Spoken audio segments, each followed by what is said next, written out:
Hello, Perceptionists. Welcome to Perceptionist Anonymous.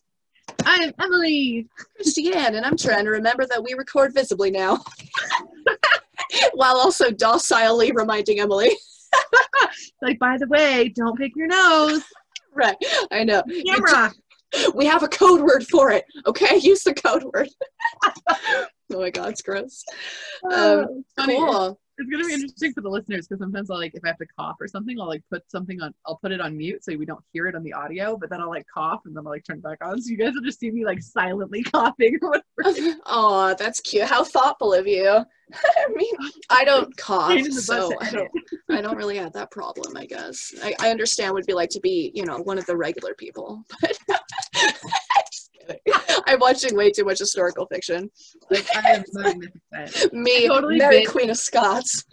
I binged Bridgerton this week and I fucking loved it, so it was great. I was watching it before bed. I had mixed feelings. I can't separate from the analysis of historical fiction, analyzing analyzing the actors, B, analyzing the story and the thing it's implying. So I'm kind of a retard. So I'm glad I loved it. I thought it was great. I binged the whole thing, and then Weston actually watched an episode with me last night, and he was like, "That looks fun." I'm like, "You're the cutest person ever. Thank you for watching my romantic television drama." No, that's great. I'm rewatching Outlander for the fourth time. So I haven't ever actually dove in and watched it. I really want to, but I know what I'm going to do. So I know the second I watch it, I'm going to be like, cool, now I need to read the books. And it's a 10-book series, and I'm just not ready to commit. So that's part of the reason I haven't done it. That's right. The fourth season is coming out on the 27th. I was like, oh my God, we have something to look forward to. It's amazing. Yeah, no, but you know me, I'm obsessed with Scottish ancestry stuff. I'm like, that was definitely my last past life. Speaking of that, what? Oh yeah, we're doing Imbolc. Oh yeah, sorry guys, I know we're on a time limit. We should get started. All right, but that's what we're talking about today. So it's actually an ancient Celtic tradition. So that's what we're talking about today. It falls on February 1st and overnight to February 2nd. Yeah, that's a lot of how we in Samhain and all these holidays, the traditional Celtics, they would start during the night, as soon as the sun went down, that's when the day would start. I think it's interesting. It's the gestational period. You know what I mean? You start developing in the womb in the dark, and then you come out to light. So I totally understand what they're doing. And speaking of that, Imbolc, they believe that means in the belly. So Imbolc, Imbolc. Yeah, or sometimes spelled with a G at the end. But this is, it's also known as Candlemas. It's also known as St. Brigide's Day. Yeah. And we have so much that it's really interesting because, and we've talked about this a lot before, so not to offend anyone, but it was an ancient Celtic practice that was then Christianized nobody's business. Yeah, it's adopted. So there's kind of multiple schools of thought around it, but there's a lot of traditions that kind of cross over. I mean, it's really interesting. I was talking to my stepmom this morning, and I was like, they really like the church. They're like, no, we're doing it. We do this. We're keeping it. And it's some of the crossovers. I mean, that's cool. It's interesting just to see. I wish I did more research, or I wish there was more research available on that actual transition, how the adaptation began. That'd be a whole episode. It really began, I know some background of it because, again, I've been researching for my novel a lot, which is a lot about how Rome took over all of Europe. So Rome took over all of Europe and originally Rome appropriated a lot of the pagan deities into Roman paganism. So the ancient Roman religion, a lot of the Gaulish deities and the Celtic deities got kind of appropriated in that space. So smart, I as guess. I've been especially for the Gaulish people who had even less of a written tradition than the Celtic people did. And they also, went first where the Celtic people fought the Romans for longer. They were on an island. I mean, not Celtic. I'm talking ancient Irish and British and Welsh people. Everyone's Celtic. It's a description of the type of society at that time. But hopefully you guys understand what I'm saying. But they were on an island. So they were a little bit separate from the British. From the Roman. They couldn't quite get them quite as soon. So there's a lot more left over, a lot more tales that were passed down in that tradition, and a lot more stuff that was actually through, where the Gaulish people basically got all of it pretty much wiped out. It's really, really sad. But most Gaulish deities are now considered Roman deities because they got so appropriated. So then once the Holy Roman Empire became a thing, after basically the Pope came into power and Rome adopted That was well after Caesar. Caesar was the first, right? Is that what it was? He was still very pagan though. He wasn't Christian. Yeah. And it took like 100, 200 years, something like that, after Caesar for them to start adopting the Christian faith, the Catholic faith. So once that happened, Rome had already taken over almost all of Europe. So once they were already appropriating the holidays, they were still very pagan holidays at the time, but once everything was switched over to Christian holidays, they already had taken in all these different holidays from all these different people. So they switched all their Roman holidays, and therefore it kind of way to ripple through that switched over all the other pagan holidays that were celebrated basically. Oh my gosh. You know, and I mean, and if the Romans liked anything, they liked to party. I was watching this show. Yeah, they fucking did. Borgia. Have you watched Borgia? No, I haven't. I watched Spartacus though. Dude, I met Spartacus. He came into the landing when I was working there. My coworker and I like bonded over loving the show, and then like I swear a week later, he's like, "Oh, he's here. Spartacus is here." I was like, "Oh, fucking, it's him!" And then his like beautiful wife. I'm like, "You guys are so sexy. Go away." But anyway, so well, if the Romans liked anything, they like to party, and I think that on the show that they talk about, he's like, you know, the pagans really do like how to get people excited, like to give people that ability to like release energy and to commune and to have like something this, you know, this flamboyancy that really keeps people alive. I think that's part of the reason we're having such a hard time right now during coronavirus, is because we're lacking this ability to like flourish and dance and sing and fucking blah blah blah. So anyway, so Imbolc, so I miss concerts so much. So much. Dude, I've been listening to live Taking Back Sunday. I'm pretending I'm there and shit. I'm like, God, I miss emo music. I'm loving the emo TikTok shit, dude. Elder emo, I'm balls deep in it right now. I love it. Yep, I miss me some shows so bad, and like cons, and just like, I don't know. I think from the time I was 16 years old, I've gone to at least 2 shows a year until this year, and it's been so weird. It is so weird. It's so all right. Anyway, so where did you start with this? It's a joke. Yeah, tell us your joke. Listen to that beautiful transition. Okay, seamless. So good. My joke is I originally looked up Irish jokes and Celtic jokes, and then this one came up, and I was like, this is what we're doing. So here we go. What's the difference between God and Bono? Fucking what? God doesn't wander around Dublin thinking he's Bono. God, Bono. He's you know, people really, I mean, he did a lot. He's moving on. Moving on. You're like, that's it. We're not talking about him any further. We're done. I'm not prepared to make my public statement on Bono. Not positive. I don't think I have an opinion. I don't. I think I'm mostly just being sarcastic. So Imbolc means in the belly, and they think that has to do with the ewes, and I think a ewe is a baby lamb, right? Or a ewe is a female lamb? A ewe is a female lamb, yeah. Okay, cool, yeah. So when they became pregnant, that they said that is when, I mean, because everything about this holiday has to do with like those very first stirrings of springtime that come before springtime. So like everything's in the belly, and it's not yet come to the fruition. Yeah, it's basically, it's funny. I've never really celebrated this one, and part of the reason why I think is because February is like the dead of winter here. So like it's about releasing winter and like letting winter go, and then welcoming in spring and welcoming in fertility and welcoming this new life, etc. And right now, like are about to anyway. Yeah, it's snowing, so it doesn't feel that way up here. But yeah, that's like the big thing with it is like, cool, we've made it through, we're alive still, go us. And that's a big fucking deal, man. Right? Yeah, exactly. It's a really, really big deal, and so this is their time of celebrating it. I couldn't figure out why they picked this date though. Could you? In a way. So there are there's four primary Celtic fire holidays or holy days. So it's Samhain, Bealtaine, Lunasa, and Imbolc. And I never celebrate this one either because I guess I didn't care about it. I didn't do the research in it. It wasn't Samhain, it wasn't Bealtaine, like, you know, it wasn't any of these big things. You're so overshadowed. Yeah, I guess I was like, damn, I'm an asshole. I'm like, it's like, it is determined to be one of the holidays or holy days that is between the equinoxes and the solstices. So that's where we have the 8 wheel of the year. So we have the solstices, the equinoxes, and then we have the cross quarter dates, which is this.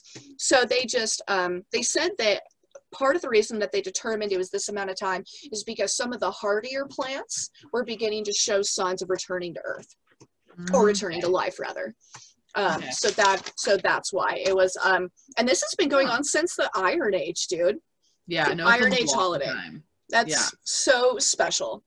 Well, and there's one of the ways I took the research, just because I thought it was really fun, is I know there's a lot of other pagan festivals kind of around the world that happened during this time too. And so I was wondering if there was a celestial component as far as like why this happens.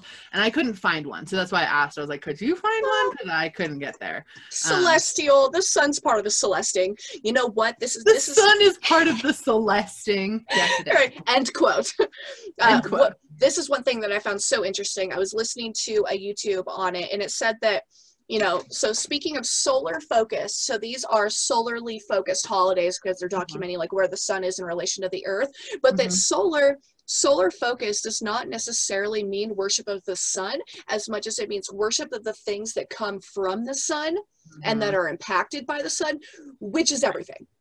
Which is everything. Like, I was like, that is so, in the same way that water is water is inside absolutely everything. And you can program water through, you know, incantation or through focus and stuff, but like those two things, water and sun, for some reason that just hits me so strongly, recognizing that they are literally everything. I don't know. Did you see that video Hank Green did about water being lava? No. Oh my gosh, it's amazing.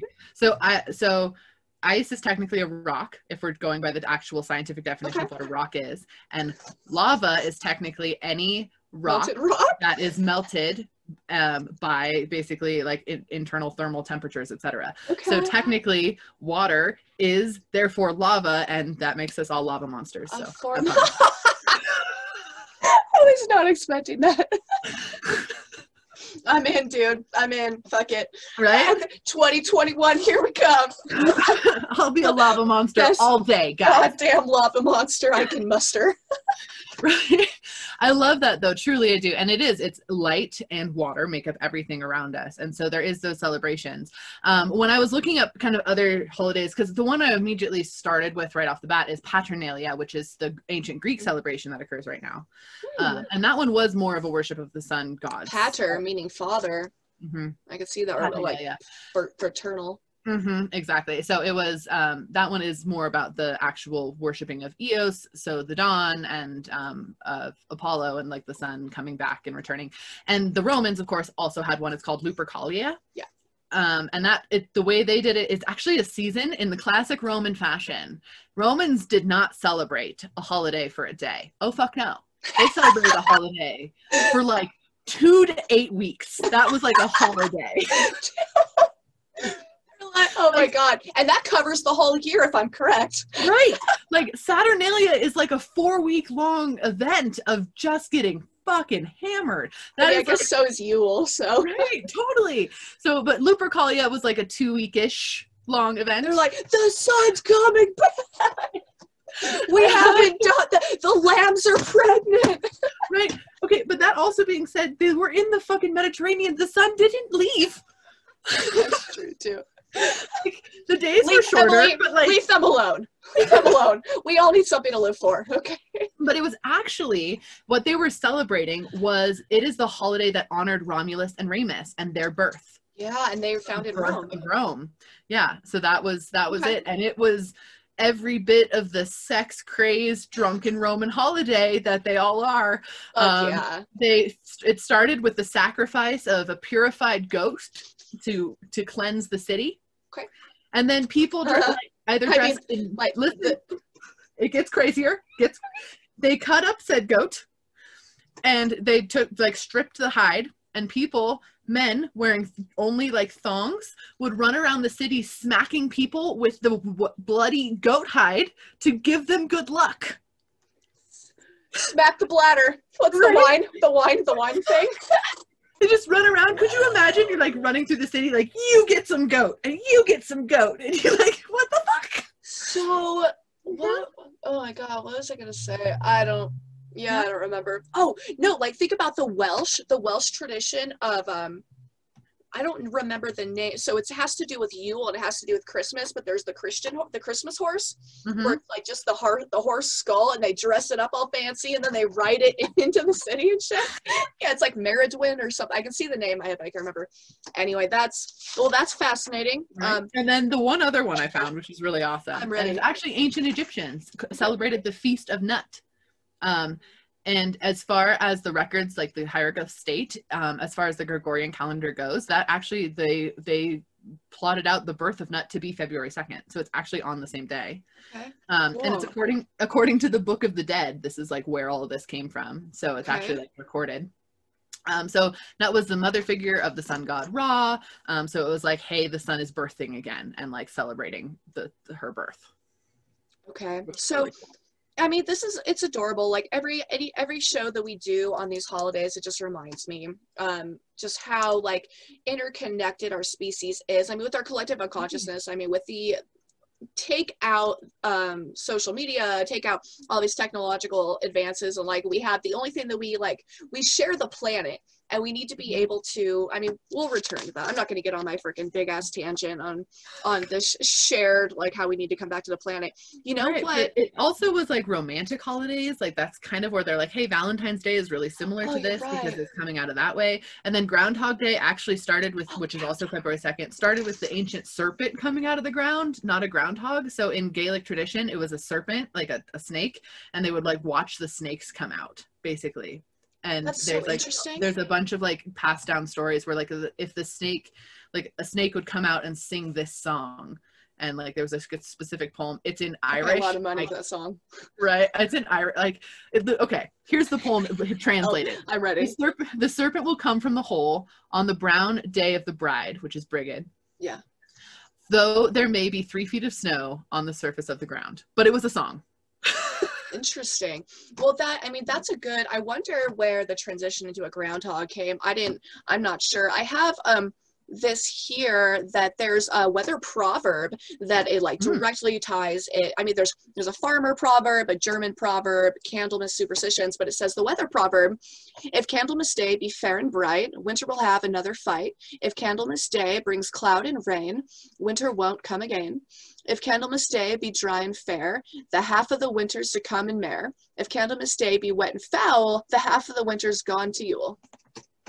Whoa. Yeah, it's cute. And it's so I guess it's exactly like, if it's a really nice day, then it's gonna be a shitty, we got more winter because it's not over, you know, just happens to be a good day. Damn. Okay. All right. I do wonder how it transitioned to an actual groundhog. Because, like, come on. Like, the fuzzy little guy. We're afraid of snakes. Connie Phil. Come on. Snakes are... And then you think about, like, the pushing of the snakes out of Ireland, you know, the pushing of the pagans out of Ireland from St. Patrick. Yeah. That's... we should cover St. Patrick's Day. Oh, we totally should. Well, and snakes are incredibly, like, they're a symbol of femininity.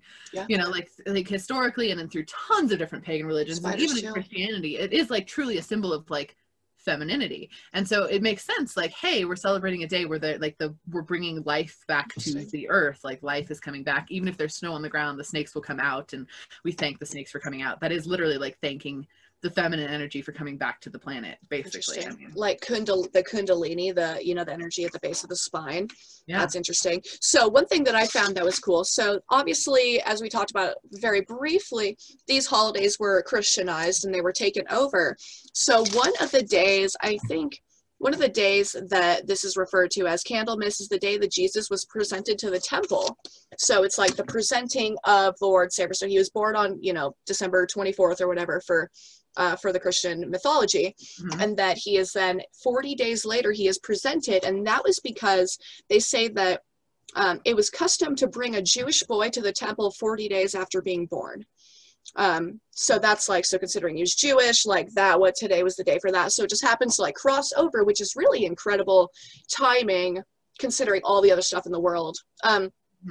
In Scotland, I found this is so interesting. So Candlemas, so what they did is they sorry, I feel like I have like 20 things. I'm like, where do I start?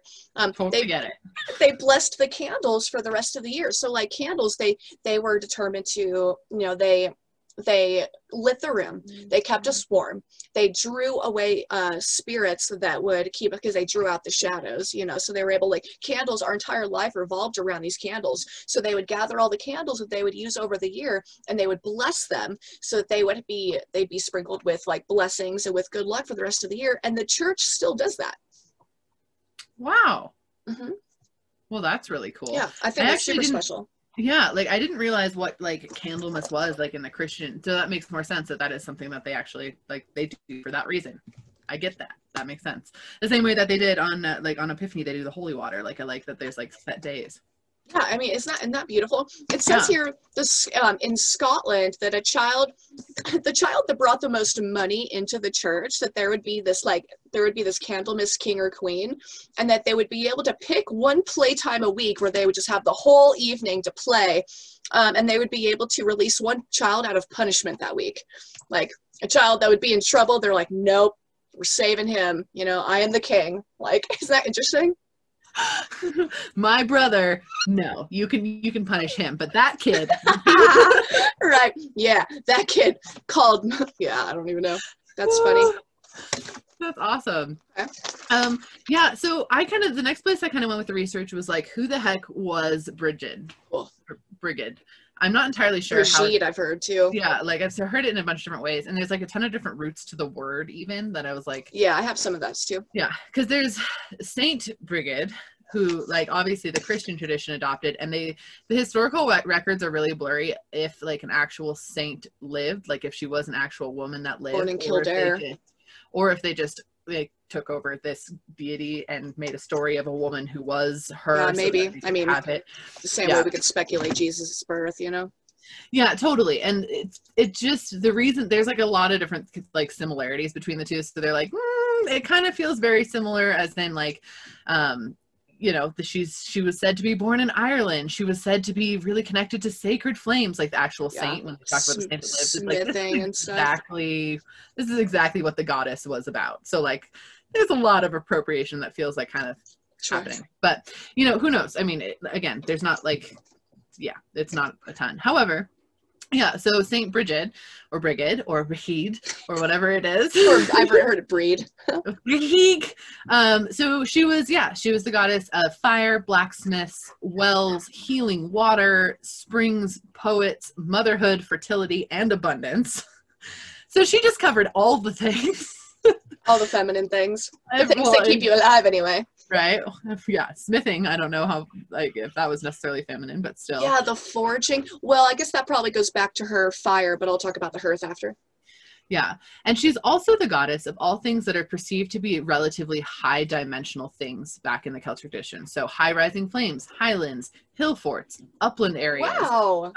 Yeah, cool. A psychological states of like lifted brain power, I guess is the best way to describe it. Like wisdom, excellence, perfections, high intelligence, poetry, craftsmanship, healing ability, druidic knowledge. That must be with the smithing. Oh, yeah. So it probably has to do with like architecture and stuff too, you know, like masonry and stuff. Yeah, highly intelligent things. Yeah, so I thought that was really interesting. I had never actually heard of a god or goddess in any tradition that was the goddess of elevated thought. That's you know what I mean? That's I feel bad that I've never like thought about it. You know, like our friend Erin B. She's a follower of Brigid, so she went to Ireland. That was like the biggest reason why she went out there. Interesting. Yeah. I think that I'm going to make a prayer to her. They say that around this time of the year is when they would make pledges to Brigitte. So pledges, so like I guess in the same way that we have the New Year's resolution, but as pledges for the next year, like, you know what, like for our podcast, like we're going to do this many episodes, or we're going to try and aim for this lofty goal. And that you didn't have to do it in front of other people. You didn't have to do it in the church, but as long as you felt like you were witnessed by her. And that Brigitte witnessed your prayer, which probably means like you have an effigy, because they make these little corn dollies, or you have the Brigid's cross or something. So as long as she watches over your thing, then you're good luck. Yeah, no, that's really interesting. I actually That makes a lot more sense. And I kind of like that better than the New Year's resolution, because New Year's resolution is based purely on the Gregorian calendar that we just kind of randomly decided upon. Masculine. Totally. So I kind of like that a lot better. And it's interesting. I have been having that feeling as of late of like, hey, like get your manifestations ready. Like here they're coming, like that kind of feeling. I agree, dude. I feel it. This, they said that Imbolc, and so they're not really sure where the word Imbolc came from. Like they said, we think it means in the belly, but there's still, it's the focus is still kind of out on that. But they say that they called these one of the liminal days. So it was not, it's like liminal, I think it was probably Mabon, Lammas, and then Imbolc, but it was a time between the times. So like in the way that you have Samhain, you have Bealtaine, where they're like, where our life and the world of the spirits is the closest. Here it's like, we're not in one winter, and we're not in spring yet. So it's just this like in between time. And I think that they referred to it as like a time of loneliness. Yeah. And that's part of the reason they were able to focus on the returning of winter. I mean, think about where we are right now. Like it's been winter, right, and we're trying to, any little thing we're stretching for, we're saying, things do get better. Right. I also read too, I think I could find it on here. I got, by the way, for everyone listening, I got a ton of information off of history.com, off of learnreligions.com, off of greenparenting.com, and then also, of course, Wikipedia, just so if anyone wants to look up anything else. I got the Britannica and Pathos. Pathos is good. I read some interesting, other Wiccan takes on the holiday. Yeah, one thing that I found that was really cool, because again, this is like so many commonalities of just this time of year. Many places kept the tradition of keeping an eternal flame burning for Brigid, or Brigid. And I think that's amazing, because I know that's what they did for Vestia in Rome. That's what they did for Hestia in Greece, and all the different Greek city-states. Like there was priestesses of that. And so there was actually priestesses of her that kept this sacred flame going. And there, in later traditions, after, like when basically she'd been transposed as a nun, like onto a nun in Kildare, like when she became Saint Brigid. Yeah.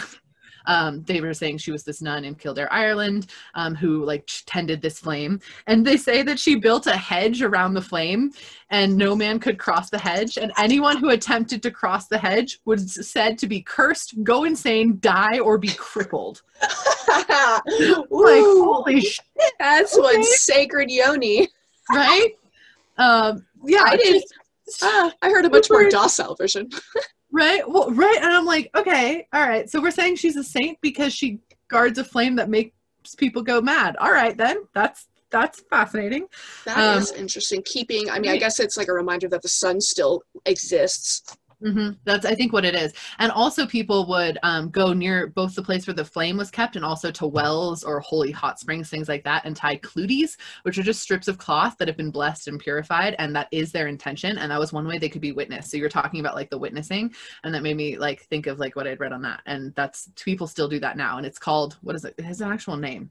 I think it's just well dressing or something like that. No, I have it written down too. I don't have the name. It just says that dude, they say that at least where I read that the cloth would be blessed, but it would only start working after using it for 7 years. After 7 years, then it would start giving you blessings. Isn't that insane? That's so interesting. I know. So I'm like, as soon as your kid can walk, you're like, tie this onto the tree. Right. We need you to live. Okay. We're gonna need you later. By the time you are 8 years old, you will be getting blessings. It's an investment in your future. Tie the cloth. It's an investment in your blessings. That's so funny. It's like a fucking infant. Right? It's like you're using its baby fingers. Oh my god, it's so stupid. I mean, that's what they probably did. I would do that. It's important. So in addition to the clothing, whatever the fuck, the clothing thing, they also, right, they have the Brigid's crosses. So Brigid's crosses, you guys have probably seen those, where they're the cord, it looks like a swastika, and they have it's all folded amongst itself, and you can do it for a triangle as well. So it can be like a pyramid, and they can sort of do all these different shapes. But it was a talisman, and so on the eve of Imbolc, they put it outside their door so that when Brigid came to the road and she blessed all of the houses with her white cow, She would come, she'd ride or carry her white cow down the road, and they would bless it, and then you would bring it back in, and you'd actually put it in your kitchen. I would just like the center, or you put by your hearth or whatever. Yeah. So it's the center of the home. And I've seen these crosses before, and I guess I just never thought about like what it means. But so it's just another like, or they did an effigy. This is so interesting. They made, so an effigy obviously is like a little version of a person. This is total sympathetic freaking magic, dude. So they would make like a version of Brigitte out of this corn dolly, and they would keep it by a candle to keep it warm. So that her as a baby would continue to be born again. So and I was like, that's exactly what sympathetic magic is, where you make like voodoo dolls, that's sympathetic magic. You make a version of something, and then you can heal it, or you can harm it, whatever you decide, or in this case, you can keep it warm so that it grows into an adult.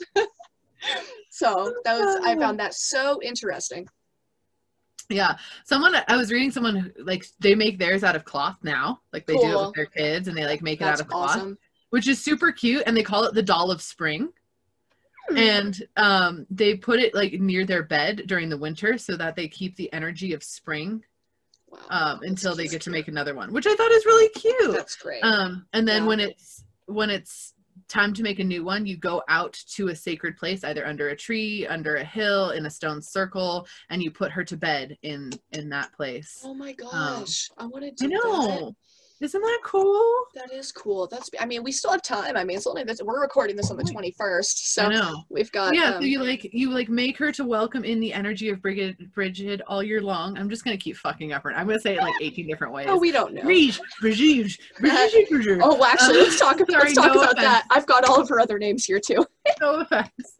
Right, but you so to make her hearth and home warm and give her a home, and then you get to go like release her back and make a new one. I just think that the energy renewal of that is like beautiful. Really cool. No, that's great. I hadn't heard that before, dude. I heard so there were some really interesting other traditions and stories around this. So they say here that Brigitte, so she was the deity of learning, healing, smith crafting, and dairy work, but she was also, for the Gaulish, she was called Brigindu.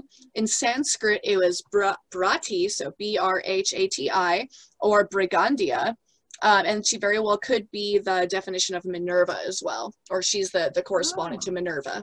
Okay. And so what's Minerva? That's a Roman goddess, but she was one of the big top 4 goddesses, it said, and I don't understand what that necessarily means. I'm pretty sure Minerva is the relation of Demeter, so she's like the blessing of the mother.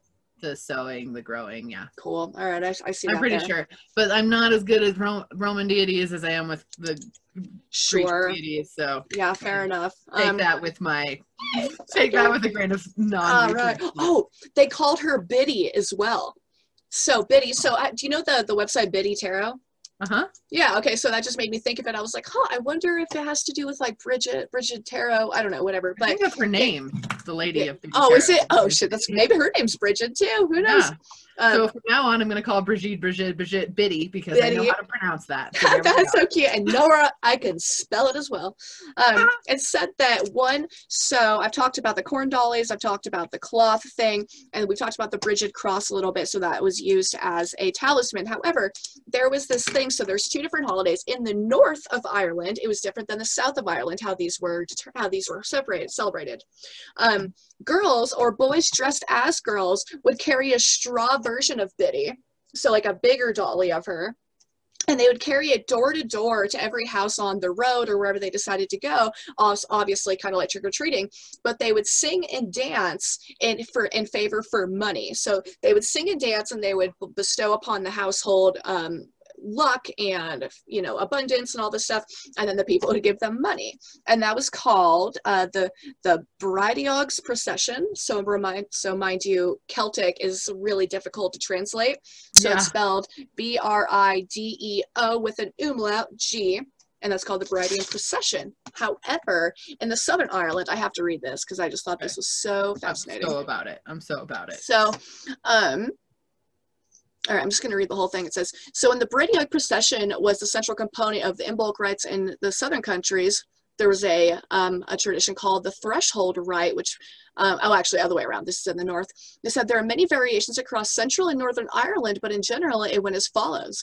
On St. Brigid's Eve, households would prepare a feast for the holiday that included at least a pot of potatoes. Before sundown, the head of the household would cut a bundle of straw and hide it in an outbuilding. When night came, the pot of potatoes was readied, and someone came from within the house, and they would go outside. They would then gather up the bundle and proceed to walk once around the house diasil, which is clockwise. And so Wintershins, like we talk in the Wicca episode, is counterclockwise. But upon reaching the front door, they would announce, "Go down on your knees, open your eyes, and let St. Bridget in." To which those in the house would respond, "She is welcome, she is welcome." And instead of entering the house, the person outside would then take the bundle of straw and make a second circuit. They would repeat the threshold dialogue, and then they would do the circuit a third time. And after the third iteration, the household dialogue, they would enter the house and place the bundle of straw underneath the pot of potatoes. Someone would then mash the potatoes, completing the meal, and then serve it to the assembled family. Wow. That's in depth. How interesting. That's the most Irish thing I've ever heard in my life. I mean, I'm about it. Leprechauns or Fey lore. Right. No, we're talking potatoes and straw. Oh my God, that's so funny. Potatoes and straw. You know that one time on St. Patrick's Day, I found a golden necklace. So my dad ran this hotel. For people who don't know me, my dad ran this hotel. And I was outside because we used to make those like leprechaun catchers, at school. Mm-hmm. That was like my favorite day. I wanted to be an architect so bad. And so I tried make them and try and catch them. And so I was outside on St. Patrick's Day looking on the ground for gold. I must have been 7 or 8. And I found this Black Hills gold necklace piece. And I think my grandma still has it. And I have to like find it to this day, but it's probably one of my most prized possessions. I found like a key next to it. And I just remember being like, there's significance here, but I don't think I understand. Wow, how magical though for you as a child. Weird, huh? I gotta find it. I gotta call my grandma about that. Yeah, anyway, that's cool. Potatoes and straw. Potatoes and straw. I love it. That's so good. Potatoes. All right, what absolutely. Dang. I was looking up too more of like the different like symbols and things that they would use on the holiday, and like because there's a bunch of different, as per all specifically like Celtic Irish tradition of like pagan festival, like there's like different trees that are associated with the goddess and different like things that are, you're right, like different sort of things. So like the snowdrop flower, that was huge. So that's the first. That's my flower. That's the first gift of spring in the bleakness of winter. So that was like a huge honoring, and they would, anytime they would find them, they were like super honored as like, yay, like this is a symbol of Brigid. Biddy. It's like the snowdrop. Is that the red flower? I think it's white. Isn't it white? Okay. What do we have? What's the one in Tahoe? I think it's called it's a snow flower or something too. You know what I'm talking about? No. The really fancy porcupine looking one? Oh, that's the Indian paintbrush. No, different one. Never mind. I'll send you a picture. But anyway, okay, right on.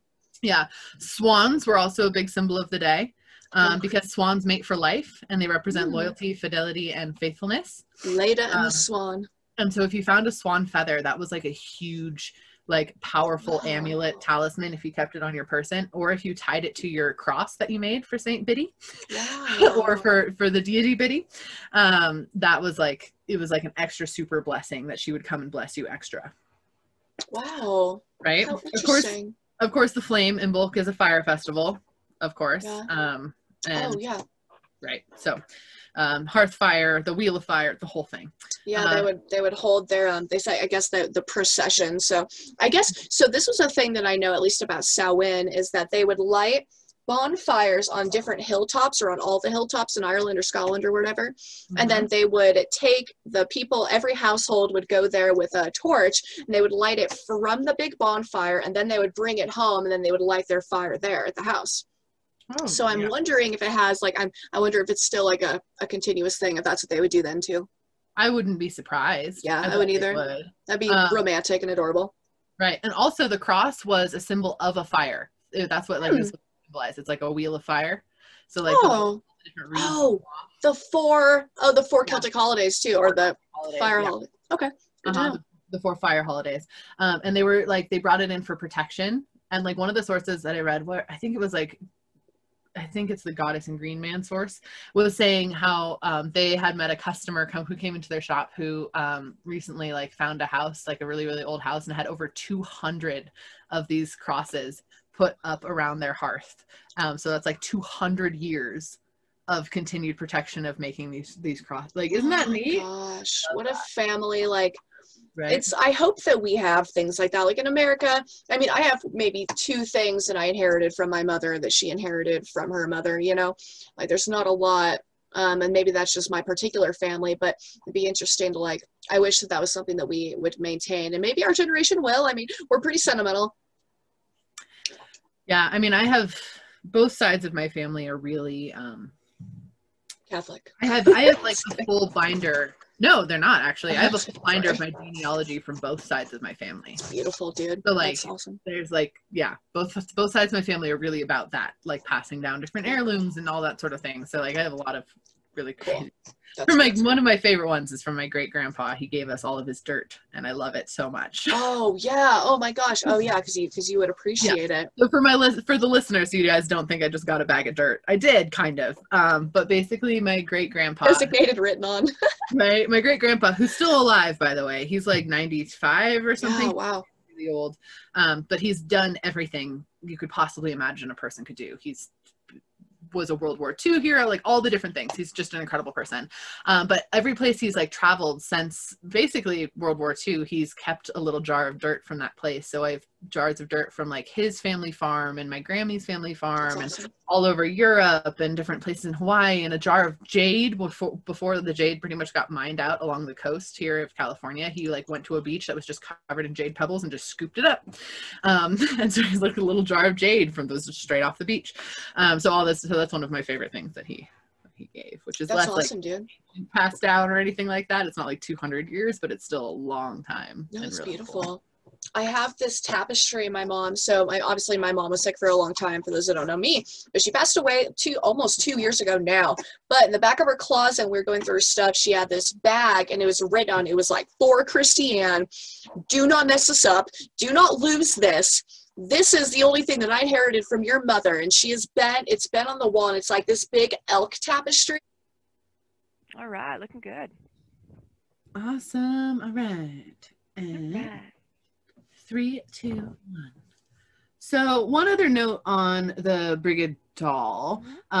This one's pretty funny, actually. Okay. It's after many people would make the Brigid doll, and then they would save it until the wedding ceremony they were going to have in the summer, and then they would place it in bed with them in order to make good fertility and fortune happen on their wedding night. Whoa, dude, that's cool. I know, right? Man, these levels, like, is that something that we've lost? I wonder if somehow we've replaced that in our society. That's something I'm going to think about. Like, in what ways, oh my God, that'd be a cool book. In what ways, like, these ancient, like, sympathetic, magical rituals and customs have been transformed into what, like sentimental stuff? I don't know. I guess, like, yeah. I don't know if we've replaced it, and I also don't know if I would want to have my wedding night with a doll there. Like, straw or not, like, no thanks. I'm good. I would do a lot of things for how funny it is. I do a lot of things for, like, just the mwah. Comedic gold. You're like, hold on, honey, before we get into this. Yeah, right. I made us a corn doll. If at that point I'm married, this guy, well, he's like, I'm sure that wouldn't be a surprise. Really cool. Does it have its own blanket? Does it need its own blanket? Like, what are we doing? Like, no, I knitted one too. Oh my God. All right. That's cool. So Brigid, she really covers a lot of ground, man. I think I'm going to do some work with her today. Yeah. The Imbolc colors, because there's actual specific colors, which I thought was cool. So white and silver for purity, and then green for the fresh burst of life. Sure. That makes sense. Right. And then Ostar is like a pink and yellow, I think, is like, I don't know, I guess we're like balls deep into spring at that point. One thing I was thinking about, okay, so you know how everyone's like, well, pink isn't a color because it's not part of like the light spectrum. I'm like, yeah, but like, I think it is I really would love to learn more about like how pink actually shows up as far as light, because I'm pretty sure that the main colors are actually cyan, magenta, and what's the yellow one? Whatever. Those are actually the 3 primary colors. So like, that's a pink So isn't pink, I don't know. Interesting. I think Well, about that a lot for some unknown reason. I that's think about the color interesting. theory around pink often. That's okay. I think so. One thing that is like my immediate reaction to that is we only see a couple colors. You know what I mean? Like there's like Totally. yeah, I mean there's probably hella pink, but it's probably like phosphorescent or Yeah. whatever. You know what I mean? Like Yeah, just because it's a different color, like if you want to get pink, you don't really like, yes, you mix white with red, but like you oftentimes add more things like to make it real pink. Like, I don't know, it's just really purpling. interesting. Yeah. But flowers are pink. You know what I mean? So Yeah. it does come. There are like natural tendencies. You know what I think about a lot, in like in addition to that, is that I once heard a statistic that the human eye can see more various shades of green than any other color. And I think I was in Missouri or something, and I was at a museum, and I said that offhandedly to this lady. It was just me and her in the place, and I said, more people can see the different shades of green than any color. And she said something to me I thought about yesterday. She said, I mean, yeah, but only in some, like, it depends on their topography. And she's like, people in the desert see more different shades of gold and brown. I was like, oh my God, you're right. I was like, I didn't think about that at all. Like, I mean, it's Mhm. green is like, so that, I mean, just because we have to survive, we have to be able to differentiate plants from other plants, you know? Yeah, But the way like, that's something I think about all the time. So I'm like, she's right. Damn it, she's right. that's a that's very valuable. Right? Damn. I know. It's like Yeah. that can be like transposed into other parts of life too. Like in what ways, like the environment that you're surrounded by, how does that document like the availability to your sensitivity? Yeah, that's Damn, super dude. interesting. Right on. Huh. Cool. Okay. So So on that note, herbs of Imbolc. cool. What's up? Blackberry. My Blackberry was favorite. sacred. Yeah, sacred to Bridget or Biddy. The leaves and berries are used to attract prosperity and healing. Oh my God, I'm into it. And it's considered a goddess plant belonging to the planetary shape of Venus, Okay. which is odd. But anyway, It's hella thorny. it's just pokey all over the place. She's a protective. Is that what that is? I guess I will cut you. Is that the goddess shaped plant? All right. Don't I will touch my cut you. berry babies. Oh my God. All right. Right You on. want to harvest this? Bleed. I respect it. I get it. Yeah, I totally understand. I get it. All right. Okay. Next is colt's foot. Okay. And I've heard of it's it. also an herb that was associated with Brigid. And it's about emotional and physical it like moves emotional and physical stagnation Cool. and is magically used to engender love and bring peace. Cool. I like that. Like it's used in magic in some capacity. I don't know. And then ginger revitalizes and stimulates the fire within, helps the alignment of the rise of the Kundalini energy. Dude, I love ginger. What about you? I love ginger so much. Oh my It's- gosh. We Like eat so much Asian food. I feel really, like I eat ginger all my the ex time. and I used to too. I'd think Yeah. like every night. It's just so easy to cook and it feels so clean and healthy so much. And like, Yeah. I I'm love with it. you. That's how I feel about berries, I guess. Like, dude, I buy like so much fruit. I eat fruit all day long, like oranges and blackberries and raspberries, and Yeah. it's getting worse. I feel like that's like 90% of what I eat. I mean, that's not a bad thing. Just eat No? fruit. That's great. Yeah, I'm like, I read this article once talking about like the human necessity for fruit, and that our body like completely regenerates itself when we eat a large capacity of fruit, because that's what our bodies are used to from hunter-gatherer times, that we would eat meat, but that was like a less common than as much as we would be eating berries and be eating these things we could gather. Yeah. I mean, that makes sense logically. Yeah, Like, there's I a think whole that- there's a whole thing about it, like there's a particular kind of chemical or whatever. So Yeah. anyway, Very very vague. So then there's trees of Imbolc. Okay. The first one is the rowan tree. Oh, cool. I know. And it's the tree that's the Awam uses for that type of year. Sure. And it has associations with the maiden aspect of the triple goddess, which is what the Imbolc symbolizes too. I love that name. Unfortunately, that was my ex's whole family name. That was his dad, his brother. I'm like, I'm gonna steal it. I love that name. It wards off evil and protects people, and it's also associated with the fertility, which is serpents. Like serpents mean fertility, Sure. which as we already talked about. But yeah, so it's connected with that too, which Cool. is pretty neat, right? Right And they would on. take a sprig of rowan and put it near the door of their home for protection. Wow. And they have like I haven't actually seen rowan trees, I don't think. Yeah, maybe we have, but we couldn't like pick them out. Maybe. But the shape of the berries has a little 5-pointed star on the bottom of it, so it's also really sacred because of that. How interesting. I know, right? Yeah, I wonder what the berries look like. It might be something I have to look into. Yeah. I Then there's the willow, cool. which is it has an actual Irish word that I don't know how to say, but it's also associated with the maiden aspect of the triple goddess, and it was considered a shapeshifter of consciousness and emotion, and symbolizes feminine energy in the lunar cycle. Willow. What isn't willow bark? Isn't that aspirin? It is aspirin, yeah. Yeah. Oh, how interesting.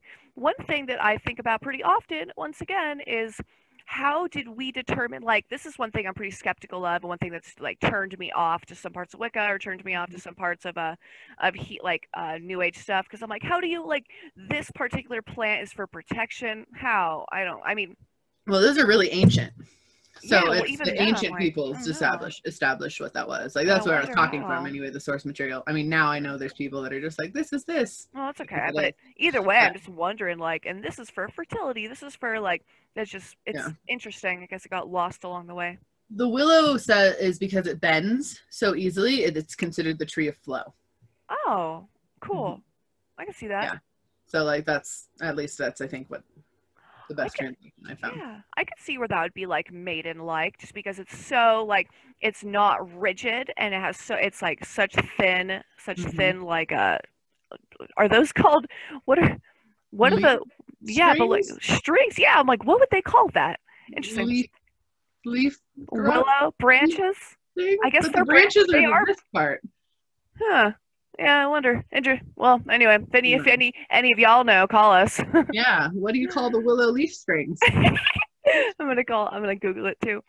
Awesome. Cool. That's beautiful. Okay, so that's kind of all I got on Imbolc, but I'm excited. Like I actually think I'm gonna celebrate it this year, or Yeah, do me too. something on it. I feel like it's important.